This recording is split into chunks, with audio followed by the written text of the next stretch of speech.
Hades, obviously, because he was not sick as the Son of God. But he could not have been stoned. He could not have been shoved off the brow of a hill. He could not have died that way. God ordained the way he was going to die. You say, is that true of believers too? Well, remember John 21? Jesus is speaking to Peter and he said, you know, Peter, the day is going to come when you are going to be taken where you don't want to go, and another is going to carry you, and your arms are going to be outstretched. And then the text says, this he said, signifying by which death he would glorify God. And tradition tells us, that Peter was crucified upside down because he did not believe that he was worthy to be crucified as Jesus Christ was crucified. But here's Peter dying not only at the time that has been specified by Jesus Christ, but even the very manner by which he was to die was foreordained and planned. So God knows what chariot he is going to send for us when it is our time to go. He knows it. He plans it. It is within his will and providence. Those of us who believe in the sovereignty of God, and we've emphasized that, and we sang a chorus today emphasizing God's sovereign plan. We believe that our lives are actually in God's hands. And it has sometimes been said, somewhat perhaps tongue-in-cheek, but nonetheless it is true, that if from God's standpoint you are to be hung, you'll never drown. You'll never drown. Because you're going to go as it is appointed for you. Jesus said, the things that concern me have a divine end. And you look at the way in which he died, and everything was a part of the divine will. It all fit in perfectly, fulfilling the scriptures and the prophecies that had been made.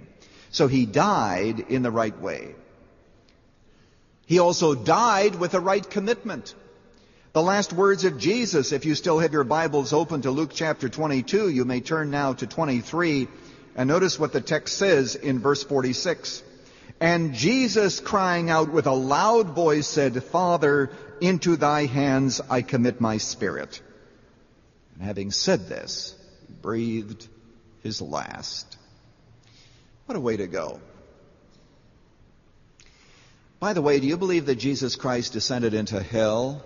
The Apostles' Creed says that he descended, into hell. That's what the Creed says. It did not originally contain those words, and no one knows the exact origin of the Apostles' Creed, though it was around early. In about the 6th century that was added, he descended into hell. That teaching came about because it says in Psalm chapter 16, verse 10, Thou wilt not leave my soul in Sheol. And in an earlier message, when I talked about the descent into gloom, we talked about Sheol. But it says, Thou wilt not leave my soul in Sheol, neither shalt thou suffer thine Holy One to see corruption.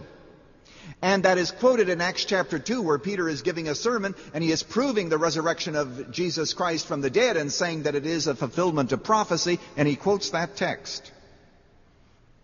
And so many people have said, Jesus descended into Sheol, he descended into hell. And then they've gone on from there and they've added a little bit of heresy to it. It's not heresy to believe that Jesus descended into Hades, but I think that does need some interpretation. But the heresy comes in where people have said he descended into hell and he suffered there for us and he took our hell when he died and then he came back on the 3rd day. That's not found anywhere in the scriptures. Jesus Christ took our hell, but he did it on the cross. He did not do it when he died and his spirit went to the Father. I believe personally that Jesus Christ went directly to the Father, even if you think that it necessitates that he descended into Hades, into the bad region of Hades. Remember also there is a good region of Hades. And we learned this from Luke chapter 16, where there was one man who was looking over and Lazarus was talking to the man who was suffering, the rich man who was in Hades. And it seems to me that Jesus possibly went directly to the Father. If he did make a stop in the evil part of Hades, it was very brief.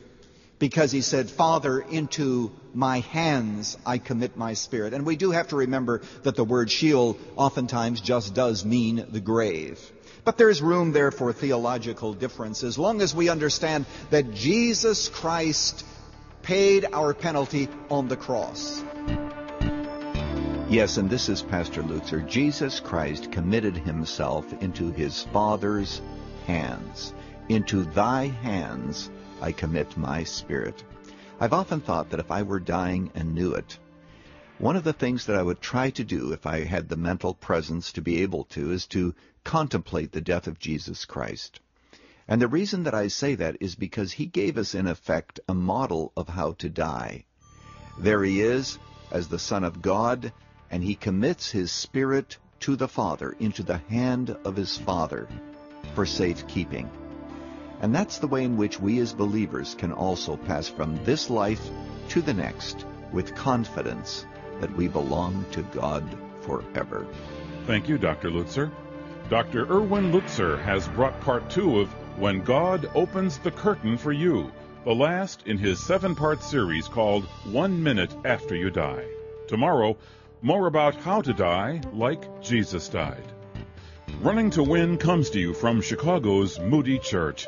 The series you're now hearing answers the big questions: life and death, near-death experiences, heaven, hell, and eternity. This series can be yours on CD, cassette, or MP3, or as a full-length book. For full information, call toll-free at 1-800-215-5001. That's 1-800-215-5001. Visit our website at runningtowin.org. Please don't forget, this broadcast is supported by listeners like you.